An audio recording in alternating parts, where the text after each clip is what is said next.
evinize hiç tanımadığınız bir erkeği yerleştiriyor ve bu davetsiz misafir her an yaptığınız her şeyi not ediyor. Doğu Türkistan'da yüz binlerce Uygur Türk'ü bu şekilde yaşamak zorunda. Çin'e göre Uygurlar sürekli baskı altında tutulması gereken bir millet. Bu nedenle asimilasyon merkezleri kuruluyor ve Uygurlar dillerini, dinlerini ve tüm geleneklerini unutuncaya kadar buralarda hapsediliyor. Bununla da yetinmeyen Çin, her Müslüman aileye evlerinde Çinli bir erkek misafir etme zorunluluğu getirdi. Çin'in sıkı yönetiminden dolayı bu hapis hayatından kurtulmak mümkün değil.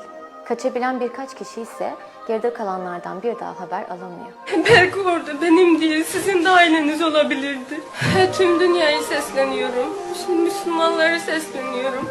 İnsan haklarına sesleniyorum. Doğu Türkistan'da zulüm var.